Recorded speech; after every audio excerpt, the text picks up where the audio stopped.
Soki bake kokunda moto, il faut dans la suite koyeba côté moto ezali. OK. Ndaki moto côté ni. Na côté grand séminaire en 1979. 1979. Wow. Côté on a philosophie 3 ans. Na ke Londres. OK, Londres. Londres. Pour la théologie. Wow. Ça 4 ans. La théologie. 4 ans de théologie. Simanaye va ordonner ngai. Na komi sango à 87. Ah, on mis sango na 87. 87. Donc je on a dans 36 ans. Mais exercice on a ko banda exercice ya bo sango. Et na ko banda et ko to bengi exorcisme. Exorcisme ezali la sango yo bazwi likabo. Ya kolongola bilimo ya mabe, kogiri bato bazali na pasi, tout ce qui a à faire avec le diable. Quel que soit kindoki oyo muto koya nango. Yo olonga kaka. Ezaki mentalité na yo, tozaka déjà moto oyo préparaka yo déjà tant que c'est pas ba be o bazaka liboso na yo to ezali loko ya komi préparer. C'était un don. Dans ya bondoki yo zo benga ngo don. Nzamba pesi yo likabo wana pona ko batela bana na ye. Et tokozwaka likabo wana mokolo ya ordination. Mais tant que tu dis likabo wana, beaucoup de prêtres négligent. Comme on a tina te ko perdre ton abato. Sango yo dendoki. Et pas la biso to benga ko bendoki. Et pas la biso ba to ba benga ka ndoki. Mais yo mo bi ko zaka na ndoki te. Ils allaient quoi Jésus mon le Christ a fait ça. Ils allaient pratiquement ça dans l'église catholique du temps médiéval. Dit c'est quoi négliger. Kokuta ni sabe esprit ya bongo pe yo esprit ne dominé. Si on a ka bonzambe na cigarette. Vous allez une force d'abord comme prêtre. Vous allez une force devant Satan. Et là vous avez commandé il obéit parce qu'il a peur. Soko zo tambola na butu. Ozali na deux pièces, mabanga mibale. Qui na poche. Ko swana lokwa to kabwana, en tout cas mais sabe a moins hésité. Tu ko sengela d'abord na Beniti. Sikatozui au Benit. Sikatozui en son soir. Sikatozui en son. Le bon ami. Mwanda rotinda Fredi azonga. Bilo ko wana lokwa zenga moko ifo. Ya zaka lokwa vicaire na yo. Azaka lokwa acolyte na ngai. Acolyte na yo. Le mot complet c'est acolyte. Acolyte. Wana pe ko initier mbala moko. Place on a vandaki na paroisse, na centre ya paroisse. Na esi on a kende ko kuta Fredi. Na ndia to bande ko legeze na 90 km. Wow. Son père fut un grand conducteur, un grimier. Fredi d'abord, depuis le moment c'est un garçon très poli.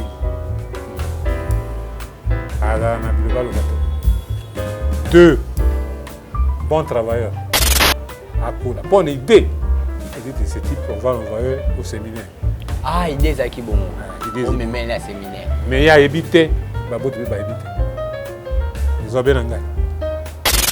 On regrette quand on monaka ya comme pasteur. Tout c'est pas la casa la pena tom sous avec les loups. Makanisi mabiso matuna nzambe keseni. Ah oui. Yo za osa blanc na boy. Nzambe pas ça là est blanc. Nzambe pas komaka tout droit boy. Jamais. Nzambe komaka. Tim ya kokoma na suku. Les hauts, les bas, les déviations, tantôt vous rentrez. Na kanda po tanga bani ko raconter histoire na yi. Ah, ninga komi ba situation. Ba situation mono aleki na ngwa va comme le pasteur. Ayebi singa nyoso na simbi mutu. Fredi alala na mitu kola na nzela. Vraiment. Fredi ko prêcher na église na li papa katani, o bachaka ba. Bacha fide. Kalwa. Kaleso be moko. Pe pasteur aza o sekai. Ça m'a plu, mais je disais, bon, quel type de pasteur il y a quoi? Voilà, place en est sur fan de Jésus. Et c'est Pélicio, mais quel type? quel type de pasteur a pour ba pasteur? Ouais, réveil yo. Ba leke belé qualité ndenge na ndenge, mais quel type de pasteur? Na kotoy na numa. Vous êtes et voulez-vous investir à Kinshasa? Voulez-vous réjouir de vos business? L'opportunité à ne pas rater. Toronto City VIP à Maluku, un des meilleurs endroits pour résider ou implanter votre business. À quelques minutes du fleuve Congo, le fleuve de nos ancêtres, juste en face de la zone économique si spéciale qui est le quartier commercial et industriel de Maluku. Waouh! Non loin du centre de ville Maluku, un quartier en pleine expansion, à quelques mètres du Macadam. Toronto City vous propose un terrain de 20 mètres sur 20 avec des bornes cadastrales. Sur un site accessible, urbanisé, avec espace de jeu, espace vert, magasin, centre médical, marché, etc. Pour tout contact, contactez Willy Mafuta au plus 1 90 57 30 15 40. Toronto City, waouh, les 4 qui nous réservent l'avenir de demain. Vive le Congo, vive Kinshasa.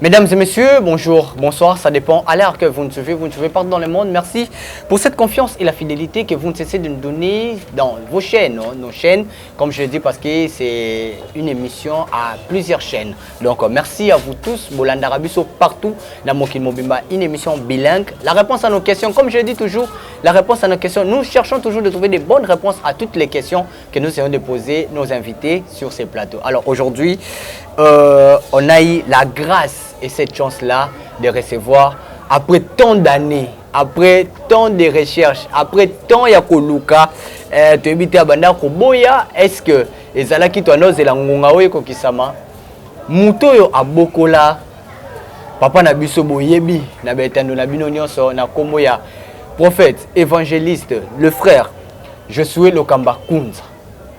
Ye akona maboka basango. Akoli na couvent ti ya kozwe lokola vicaire parce que curé ana ozala ye moko. Curé wana to luka oyoyo ba cérémonie ba pratique o nyonso ene koleka ba délivrance pe mbatu ne bandolinga o papa je suis le bana biso na ba témoignage mokolo lelo nzamba sungi biso to kutani na ye. Na kombo bongo ya Abbé Paulin Kulumba. Voilà, Abbé Paulin Kulumba. Yende tozane mokolo ya lelo oya zaka moko ya ba curé na mboka ya Équateur. Na Équateur, yende mutazui papa je suis le kambana age mukie ti abokoli. Je me rappelle l'autre photophone na salon ebisinga soki Freddy akomara ti na 18 ans ngala lingaki akoma sango. Mais vu que na papa bakabonaka déjà Freddy akomara na ba 16 ans 17 ans né akomara na nous majeur te pour akota. Mais nyonso esenga na église catholique Freddy asalaka yango. Voilà, lelo tozui ngolu ya ozala na Abbé Paulin oyo ye aza na habité licencié docteur en démonologie et puis exorcisme. Ye moko ko expliquer biso comment ba pratique wana occulte abandaka ko salamo. Mais c'est l'abbé la question mbote. Mbote na mo pandisa. Bonne santé. Kimia vie à Kinshasa na vie à Équateur. Omoni yango ndenge nini? Bon, Kinshasa na Équateur lokwa mboka na mboka monene. Eza na niveau ya climat, eza na niveau ya mentalité na idéologie ya bateau, ezali tout à fait différent. OK. Mais loko ya makasi na baati Kinshasa eza bateau ebele. Ah d'accord. Une grande densité de gens. Ok. Mais pour ne pas en passer en cousu. Que le Kinshasa n'est étendre na munene. Mais bateau moké. Ça c'est la grande différence. Ensuite, au niveau de développement, il y a une différence dans l'intérieur, dans la région, dans le territoire, dans la ville. Moi, c'est une bonne chose. Mais moi, je tourne avant de côté dans les soleils à Freddy, oh, là comment Josué, le Kamba. Moi, je suis Bokoli. Au Kétina, au Vatican, au Tangina Mindele, Toyoka était et pas à moi, na Freddy, Josué, le Kamba. Que yo même Jean-Paul D a baptisé pe andima yo na lokola babenga ngo science et démonologie te vite to benga ngo science to ngane la zolo ba mabe licencié to docteur en démonologie et exorcisme éclaircir biso non côté wana à votre commandant wana ça moi muké moi nettoyage muké voilà pour to ibandini ni salimaki voilà. Na côté grand séminaire na 1979. 1979. Wow. Côté on a philosophie 3 ans. OK. Na ba Maya donc na chef-lieu il y a province il y a Équateur. Équateur. Après temps on a 6 ans. Na que Londres. OK Londres. Londres. Pour la théologie. Wow. 4 ans. La théologie. 4 ans théologie. Simanaye ba ordonné ngai. Na premier sango à 87. Ah, au mimi sango na 87. 87. Donc je on a dans 36 ans. Wow. La prêtrise. Mais exercice on a ko banda exercice ya bo sango. Ina ko banda et ko to bengi exorcisme. Exorcisme ezali ba sango yo bazili kabo. Ya kolongola bilimo ya mabe pour guérir bato bazali na pasi, tout ce qui a à faire avec les diables, chasser les diables. OK. On exorcise, on chasse les sorciers. Ça ko bengana monguna. Alors avec ça on a évolué qui les lois. Mais avec ça aux alliés na likabona mais il faut aux autorisations. OK. Épiscope on a écouté na Rome. OK. Tango dit toujours qui yango porte tous à la reconnu. Sikoyo tango yo osali yango yo moko sepelaka na mosala yango to yo kendaka obimanuka sango normal était po toyoka epa ya mwana na yo alobi ba exorcisme ba exorciste bazalaka na bango mais yo ezalaki ya yo ezalaki extraordinaire même na ba cure na ba paroisse wana otikala yo moko quel que soit kindoki oyo muto koya nango yo olonga kaka ezaki mentalité na yo tozaka déjà moto oyo préparaka yo déjà tant mususu pas ba beo bazaka liboso na yo to yoka pe lisusu tant mususu na ba évêque mususu bane ko luka yo ba délivrance au pene évêque akalé akokité to ba cardinal na biso akalé mais yo nde muto bandaka kokende ba délivrance ba niveau wana préparation nango ezali loko ya komi préparer te. C'est un don. Don est bondoki, yozo bien en don. Ngaba pesio likabo wana pona ko batela bana na yi. Et to ko zwa likabo wana mukolo ya ordination. Mais tant que tu likabo wana beaucoup de prêtres négligent. Kama na ngoti na te ko perdre ton na bato, ko sola na bato, okele nanda ko bato, kulungola binu ambe ko bwa kamai, okende ko tandela bato maboko, il voit que c'est trop. OK. Boya kiya. Mais ngai au début natali situation ya bato na mboka na mi intéressaki na yango sona na ordonnaka yo ye moko Jean-Paul D to Monseigneur Matondo Kwanzambi akufa mais bato banda ko bengo pe ndoki sango yo de ndoki et pas la biso to benga ko ben ndoki et pas la biso ba benga ka ndoki mais yo mo bi ko zaka na ndoki te ezali ko Jésus moko asali yango le Christ a fait ça il a exorcisé beaucoup de gens. Il a guéri beaucoup de gens. Il a même chassé des diables. Papa Sango, yo li solo moko ezao ezana etando ekenyoso. Milimo mabe, mutota esprit wana ezaka mundele. Le beau côté, le kolomoko. Papa je sais ce que otangi la kombo la susu.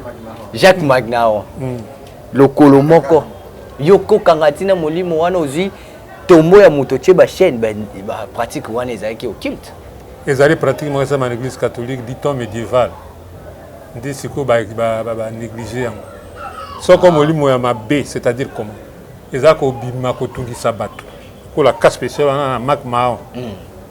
Ako bima chaque fois place ezali loko esanga. Ko botola basi biloko, ko beta mibali, ko sala makambo nini jusqu'à ce que akomi kolanda bango ti esika bavani na mboka. Alors moi intéressant. Sango awa moyen ezali te. Sango ya kufaka liboso molimo ne bimi aza kotungisa biso ko botola biso biloko ko beta bato akoya tina banda ko fungula ba porte tozande ko banga awa. Pas de problème. Yo kidi. Na bitoke na bengi bang. Yo problème yo anda ozala raté. Te. Confiance na Nzambe na. Nzambe nini wana? Nzambe c'est moko nga no Nzambe. Il n'y a rien d'occulte, et donc et seulement la foi en votre Seigneur Jésus et attaquer le diable. Mais c'est l'abbé. Yo sali démonologie. Ba minuit au bonheur ko bima. Et amona mwana na et amoko tiki minuit ko tambola, les an esprit moko kangara boye, ozana cigarette. Obendi, oyisi bango ba fungola liboma wana. Ando kima, ozi naona linga ko zana nzambala na wana. Ah, dommage na tiki yam. Olati nzambana ozikaka lokolo olekisi nzambana sa lokolo nyati na cigarette no. Oyisi esprit ane telema pe sezaki. Kokutanisa ba esprit ya bongo pe yo esprit ne dominer. C'est mon aka bon nzambe na cigarette. Ozali na force d'abord comme prêtre. Ozali na force devant Satan. Et là oza ko commander il obéit parce qu'il a peur. Soko zo tambola na butu.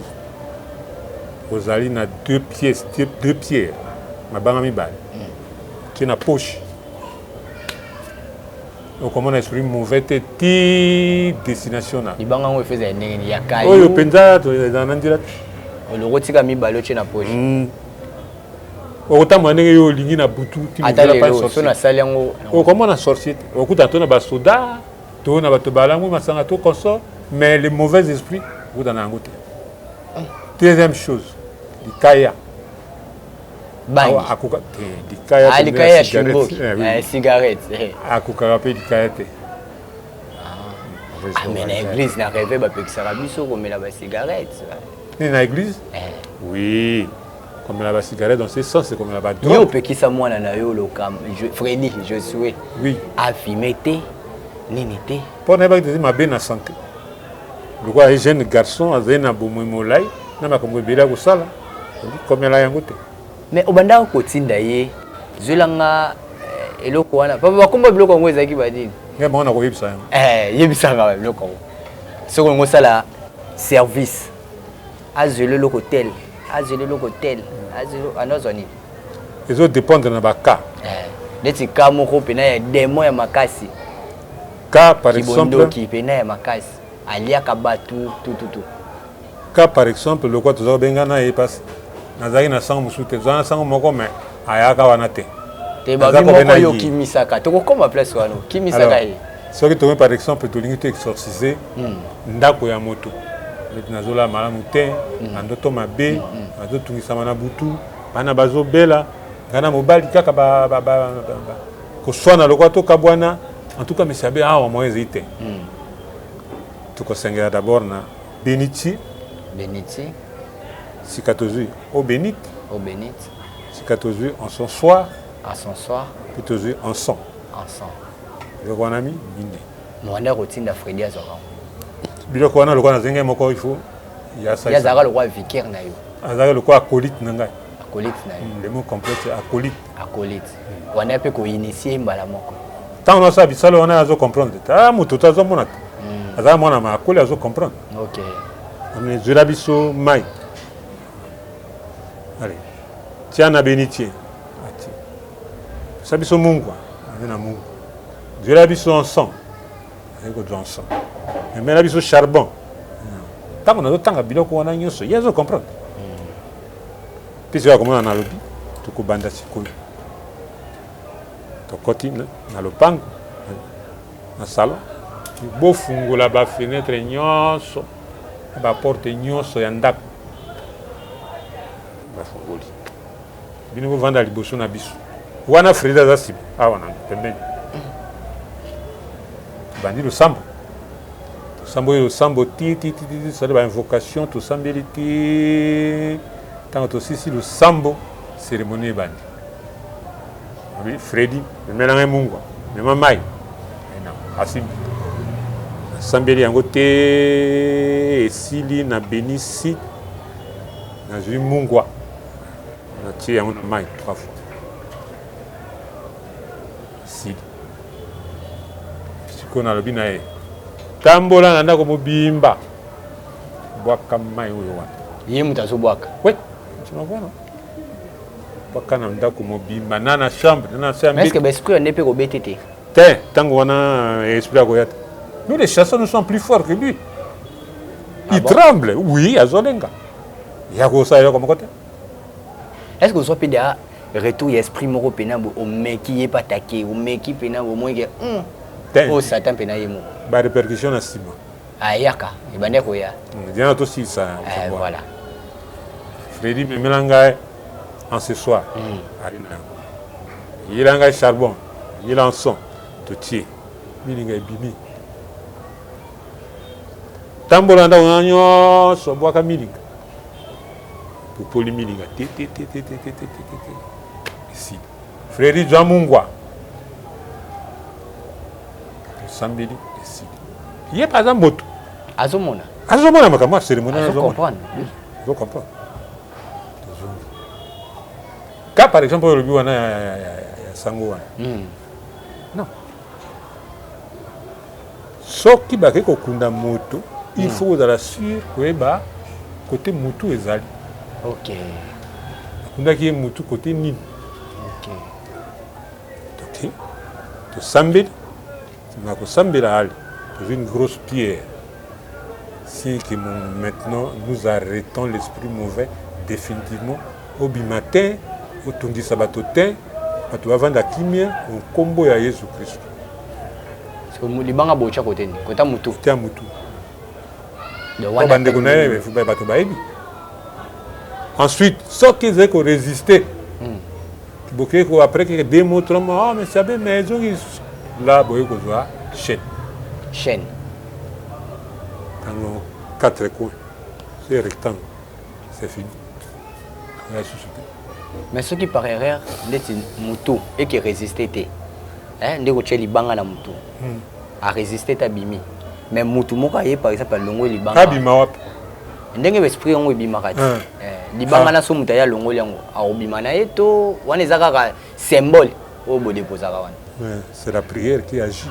ce n'est pas libanga d'accord c'est la prière qui agit au nom de Jésus-Christ tobi na moto wana avanda libela soki azali elimo ebe akende na esika ya bilimo mabe azila mokolo moye mokonzi akokata likambo mais azongela bato na bomoi te cette parole là que vous prononcez ndenge oza kopamela yango au nom de Christ yango nde ezokangisa ye le libanga là c'est liturgique d'accord c'est liturgique mais la vraie chose ezali maloba na yo puissance na yango oyo ezali kosala te moto wana tikala différence nini eza exorcisme na démonologie olobi différence entre exorcisme et démonologie.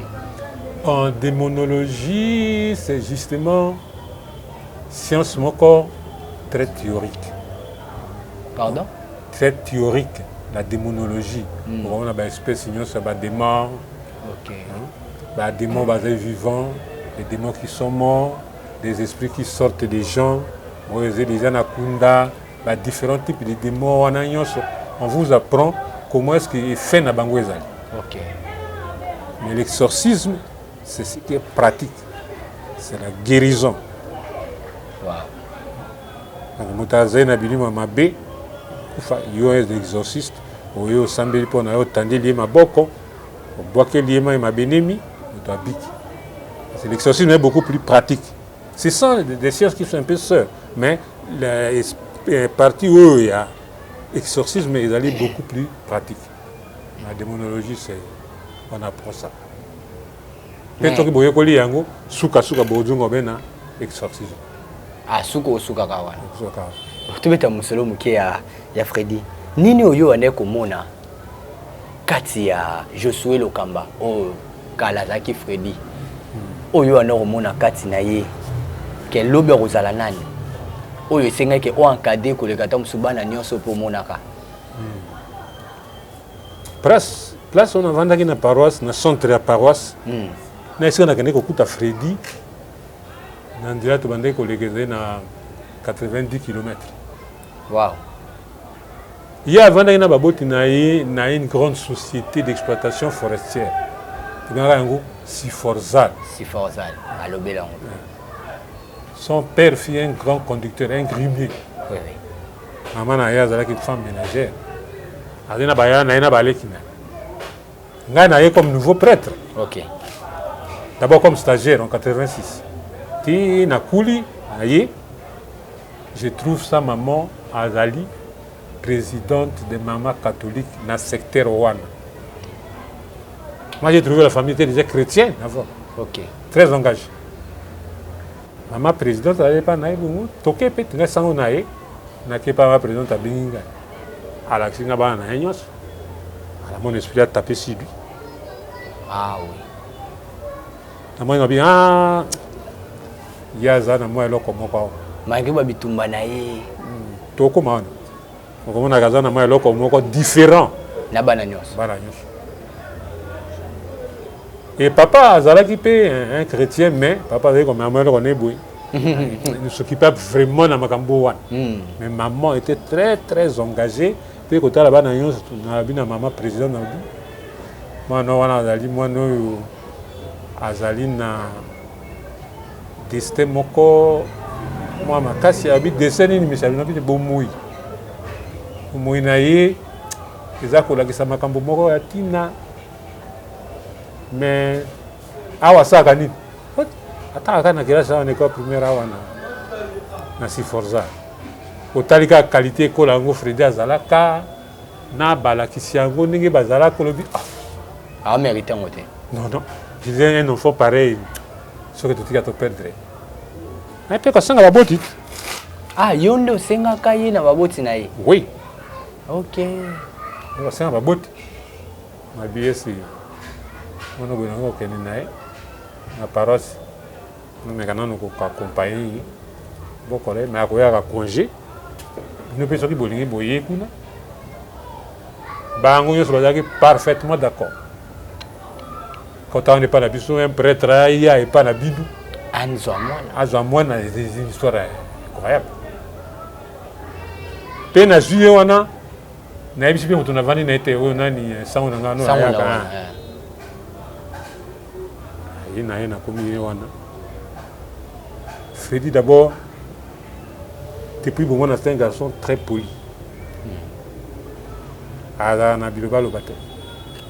Deux, bon travailleur. Combat, Katamatiti, Tini et Tinda accueilli correctement, Azongi. Bon, tu as la pessi. Tout. Azana Biloba le battait. Pour parler de un secret, billet. Ah oui. Il y a bateau, il y a basango, tout ça. Mais.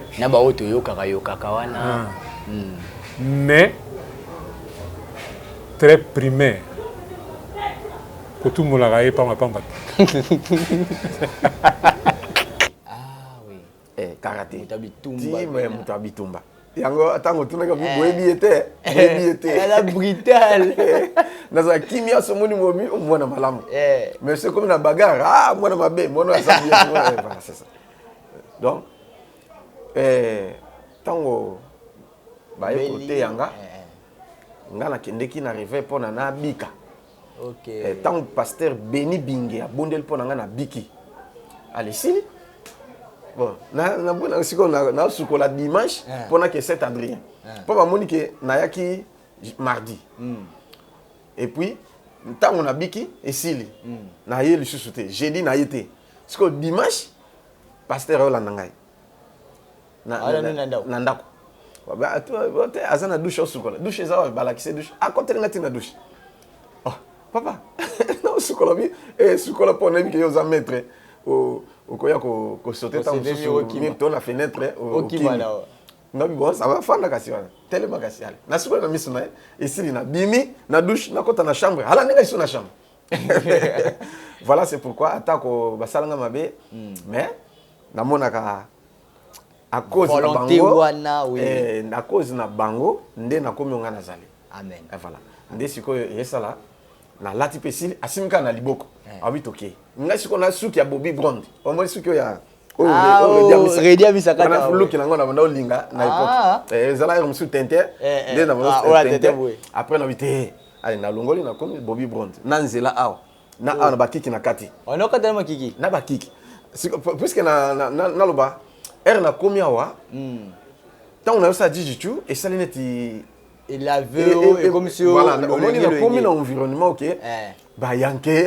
bah ça ni tout et tout c'est là tout bah oui bika Kinshasa nous tu commences encore à découvrir du nouveau mais na mais maman c'est quoi que tout le monde arrive à mettre cela bi y a ta mundi ba kolongola muninga ye mo ba longola te pour ça ah tu vois comment un niveau arrête quand c'est na classe après évoluer na classe ti mais là quoi liboso na prendre une responsabilité OK tala mwana na 12 ans tiki moko na nini paroisse na paroisse munene oui seul deux travailleurs na centenaire à gérer bango na qui intérieur une semaine il y a un mois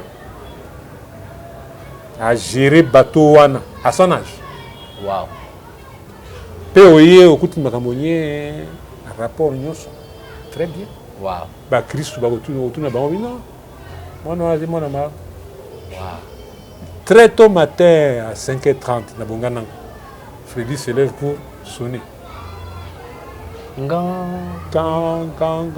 le catéchiste vient à 6h mais lui à 5h30 mwana ndingwana makambo ezali makambo di ba signe externe si les là ça ça bien une mission 7h donc il va que 6h déjà il faut ça là azana ngot si les là loko kolina yango donc azunyo sur yo adopté kabondo kinonda zuki voilà to pesi nyonso c'est-à-dire to pesi ba aptitude nyonso o nganga nzamba ozala na yango akola pour une idée et ce type on va l'envoyer au séminaire ah idée za ki bongo o me mena na séminaire mais ya éviter ba bote ba éviter ils ont bien engagé o regrette ka ndongo monaka ya comme pasteur to sepela ka zala pena to msusu évêque lelo babenga azala prêtre sango l'église catholique mais tango tu évoluer makanisi mabiso matuna nzambe keseni ah oui yoza osaplo na boy nzambe pas sala et blanc nzambe pas komaka tout droit boité jamais nzambe komaka tim ya kokoma na suku les hauts et les bas les déviations tantôt vous rentrez ngai l'idée na ngana zaki tout na petit séminaire akende déjà ko banda tala mokili kobeba teme makambo ko na politique bato ya va baye bato ya Kabila le père baye bapanzana ah mwana ya bato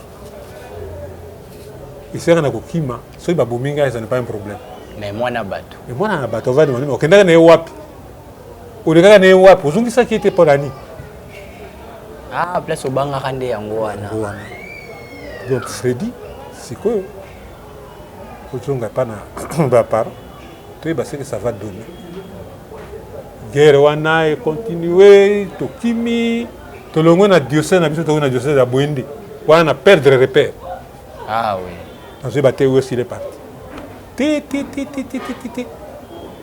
ba téléphone yeko bima numéro na ko ba wapi oza wapi akomi kona ne bana bato mosusu nde ko kabato yeko kabande yango wana mubaneka koza na souci na ye mais nazaki ka idée te na joie akende asa musalo et à devenir un exorciste comme moi même aller plus loin que moi les aki ndokite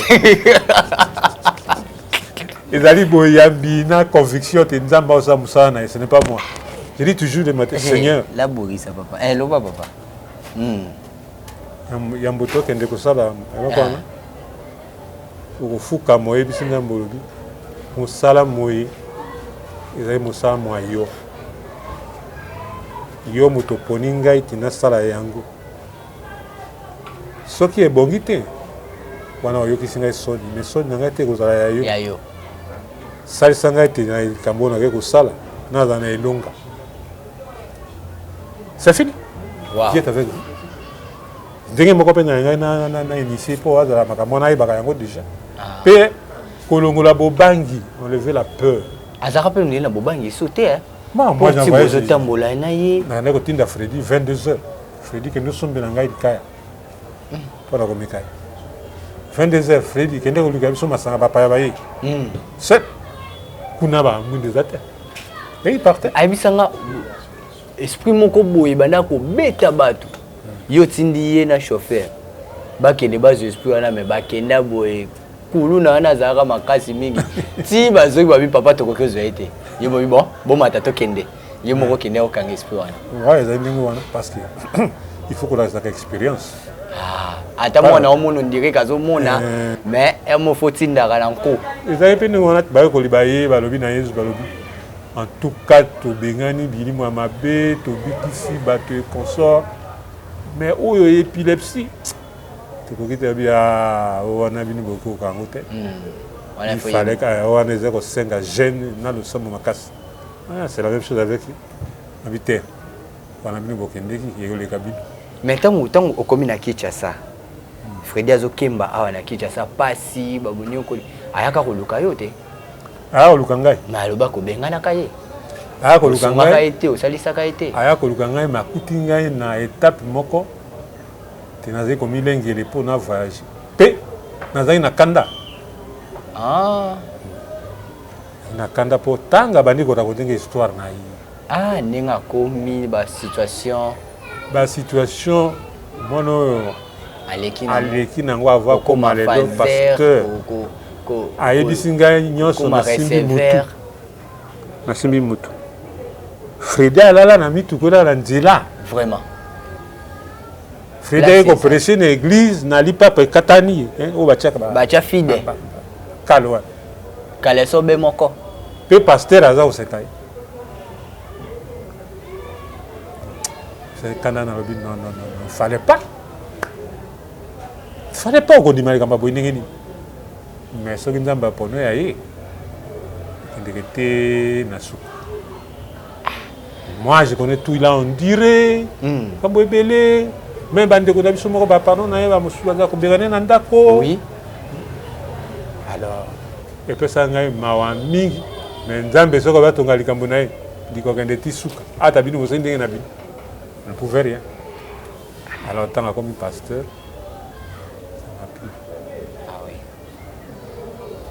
ça m'a plu mais je disais bon quel type de pasteur il y a quoi voilà place en est sur fan de Jesus et c'est pélicio mais quel type de pasteur a comme pour pasteur réveil baleke belé qualité ndenge na ndenge mais quel type de pasteur na kotoye na noma je viens dans sa maison na talinda c'est sérieux afandi lokwa moto penza après na to solina ya bandi ko yebisa ngai organisation église ndenge ezali na ndenge aza ko évoluer na bandimi et consort na bibongo ba pasteur na bino bakoma kozwa bilo mosusu likolo ya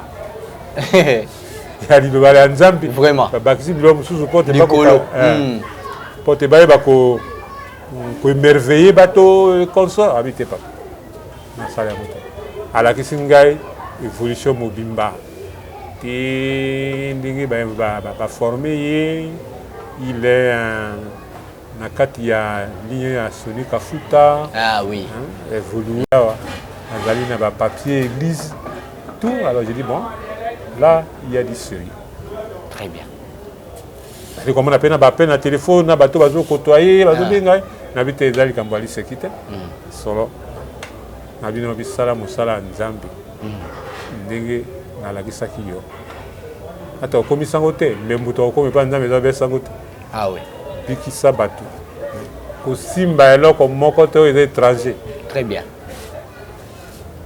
mpo soki kosimba eloko moko eza étranger à un certain moment matière no ekosili ozo comprendre très bien okozala tari bato basima biloko ebele mpona mosala c'est-à-dire aévolue boti succès ti aya moment tari c'est-à-dire okauki on n'avait plus rien à dire ni à prêcher bato bandi kokima bato bazomona so batémoignage te ça va plus sala yango na nzela ndenge na batindi yo kinosu mais c'est l'abbé papa sango tozonga sikoyo moke epa na yo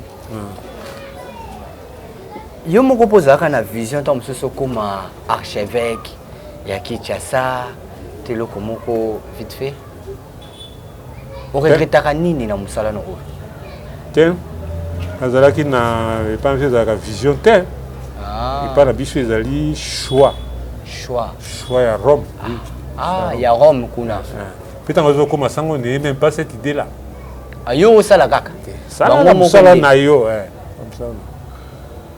mais eloko na regretaka seulement santé il fallait qu'il y ait plus loin santé dans ce travail santé mais okende plus loin neni yo milimo bato ebele kobimisaki bondoki nde mwana mpa kosukela ebele mpa kindoki azobimisaka bato milimo wana ezozongaka te nde kobundisa yo te ezalaka nature ya moto très bien oyo bandeke Fredi azali wana aza monene te aza libumu monene te ça ce sont des statuts qui iront loin comme son père na mère ne bazalaka boye mais abi yo ozalaka ngambe costaud lataka kitoko ti lelo kozolata kitoko nga azalaki monene mwana no akopia mpe meme na bilamba mais talaka oyo boye ezi lolenge ya moto akomela komela d'accord mais monene libumu asa na ndenge yo ozali wana ezi moto akomela mingi matondo mingi monsieur l'abbé merci tosilisi na biso mpona kozwa ta mingi te na molili ndenge ezi biso nini okoloba na Fredi oyo otobengi lelo Josué Lokamba osepela mpe na nkombo ya Josué ndenge ala ntango nayoki yango kaka awa ntango nakutani na ye na nayoka nkombo wana esepezako te te nde na médecin nano nakobenga yango te si lelo pobenga nabengaka kaka Pasteur Fredi nini okoloba na Pasteur Fredi lokwa mbamba wana nayaki awa na bungi nakomi wana tuni epa Pasteur Fredi eza wapi bazoyeba te Pasteur nini Fredi Pasteur Josué Josué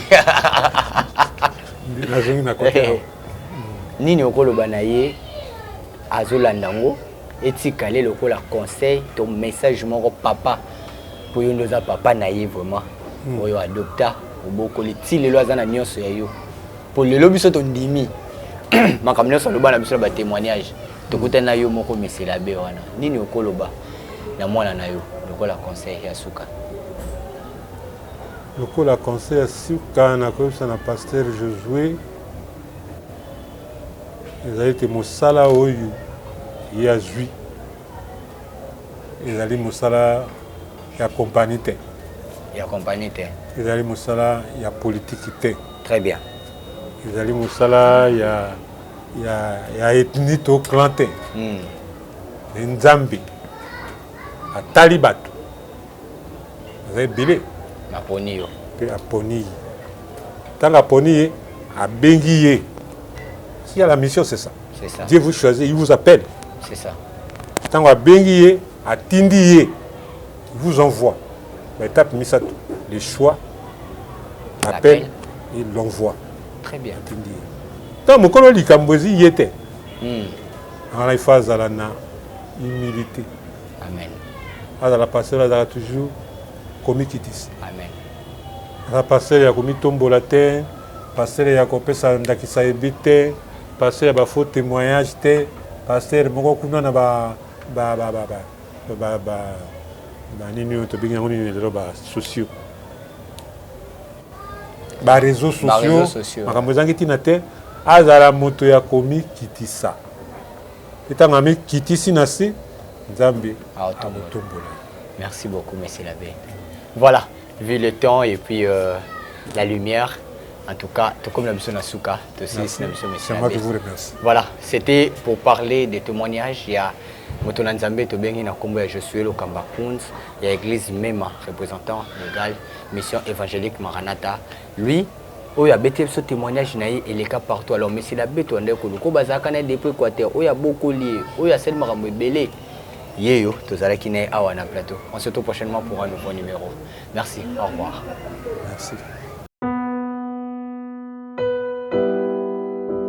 ntango nyonso moninganga nazalaki komona baninganga na baboti na bango nanga baparent baza te vi nanga pasi.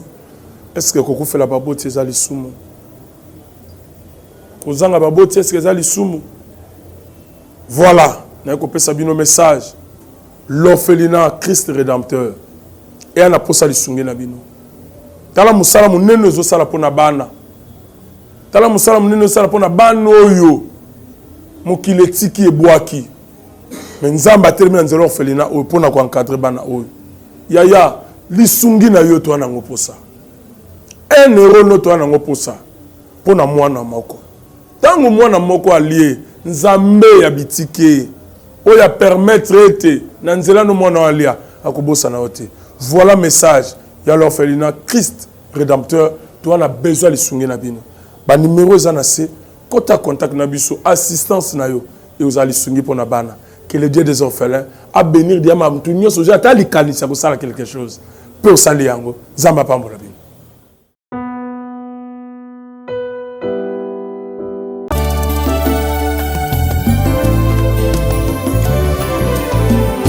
Éternel, je lève à...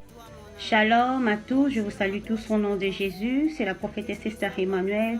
Bien-aimés, ce soir, je viens parler à une personne. Toi qui as des problèmes, tu as des difficultés, tu es arrivé au bout de ta vie. Tu te dis, ça y est, moi c'est fini, je n'ai pas la solution, moi ça y est, mon problème est répondu, je suis épuisé, je suis fatigué. Tu te poses des questions en toi-même, tu te dis, pourquoi moi? Bien-aimé, le roi David était un petit garçon. Le roi David, son père lui a dit d'aller paître le troupeau, bien-aimé.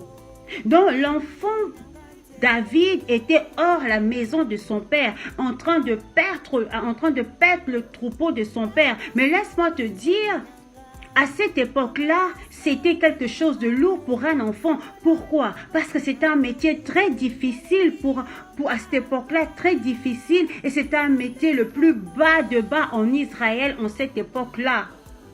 Mais le roi David est parti faire ce que son père lui a dit de faire. Il le faisait très bien. Pourquoi? C'était une formation pour lui. C'était une souffrance à l'ombre pour l'élévation de demain. C'est pour toi, pour ton problème. C'est une souffrance à l'ombre pour une élévation de demain. Pourquoi le papa de David a choisi David? Parce que David en lui, il avait la chose de Dieu. Parce que David en lui, il y avait l'élévation en lui. Parce que David en lui, il y avait une étoile qui brillait. David devait passer par des moments difficiles, devait passer par les formations. David a rencontré beaucoup de difficultés pendant qu'il était en train de travailler pour son père. Tout autour du troupeau de son père, il y avait des bêtes sauvages. Qu'est-ce qui s'est passé? À la longue, l'Éternel des armées a donné à David des stratégies comment vaincre et combattre les bêtes sauvages. C'est comme toi. Dans la situation où tu te trouves, à la longue, quand tu vas rentrer en profondeur, le Seigneur va te donner des rhémas. Un rhéma, c'est quoi? C'est une parole révélée. Pour une parole révélée, c'est une révélation, afin que tu puisses combattre et vaincre, bien-aimé. Qu'est-ce qui s'est passé? David, pendant la formation, David faisait tout avec amour. Il a pris la souffrance pour lui. Il a gardé son silence. Il a commencé à travailler. C'est comme toi, commence à travailler. Commence à travailler dans la souffrance. Commence à prier dans la souffrance. Parce que demain, tu puisses rencontrer la gloire de Dieu. Parce que demain, tu puisses voir qu'il y a un Dieu qui est puissant, qui peut agir dans ta vie. Bien-aimé, ce soir, vraiment, je tiens à te dire...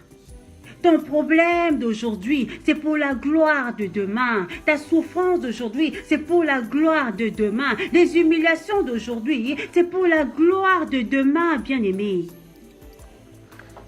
Dans la situation actuelle, là où tu te trouves, tu te dis, mais Seigneur, comment je dois faire? Qu'est-ce que tu dois faire? Tu dois rentrer en profondeur. La profondeur attire la gloire de Dieu. David, pendant la formation, il est resté, il a été formé. Quand il est sorti de la formation, il a combattu Goliath. Il a combattu Goliath. Goliath est tombé. Les gens étaient étonnés. Comment un petit garçon a pu combattre Goliath? David n'avait pas peur de Goliath parce qu'il a pris la formation, bien-aimé. David a dit, il a été jeune, il n'a jamais vu un juste abandonné et son fils mendiant son pain, bien-aimé. Est-ce que vous savez que Dieu peut vous révéler, peut se révéler à vous d'une manière terrifiante? Nous pouvons aller lire Matthieu 14, versets 24 à 27. Vous allez voir que Dieu s'est révélé à Pierre et aux disciples d'une manière terrifiante. Ils ont cru que c'était un fantôme, or que c'était le roi des rois. Bien-aimé, ton problème aujourd'hui, c'est terrifiant, mais Dieu est dedans. Ta situation actuelle, elle est terrifiante. Dieu est dedans, bien-aimé. N'aie pas peur, monte en profondeur, bien-aimé. Dieu est capable de faire et Dieu va faire. Dieu va vraiment faire. Ça ne sert à rien d'aller raconter tes problèmes aux gens. Je vous dis la vérité. N'ayez pas raconté vos problèmes aux gens. Il y a des personnes qui peuvent vous dire, oui, c'est bien, fais ceci, fais cela. C'est très bien. Mais n'oubliez pas, il y a des conseils qui peuvent venir pour dévier. Ça va dévier la voix de l'Éternel. Laisse Dieu faire dans ta vie et tu verras la gloire de Dieu. David a dit dans Psaume 37, verset 25, « J'ai été jeune, j'ai vieilli, je n'ai jamais vu un juste abandonné, ni son fils mendiant son pain. » Reste connecté à Dieu. Réveille-toi la nuit, commence à prier. Prie pour ton mari, prie pour ton frère, ta soeur, prie pour ta vie. Dieu va donner la solution à ton problème. Il faut croire en Dieu. Marche la tête haute. Dieu ne t'a pas abandonné. Regarde David, il était en train de paître le troupeau, mais David est devenu roi en Israël. Ton élévation va étonner le monde entier. Ta situation, les gens vont parler de toi. Les gens qui te parlent en mal, ils vont changer de langage. Que mon Dieu vous bénisse. C'est la prophétesse Esther Emmanuel. Soyez tous bénis au nom de Jésus. Amen.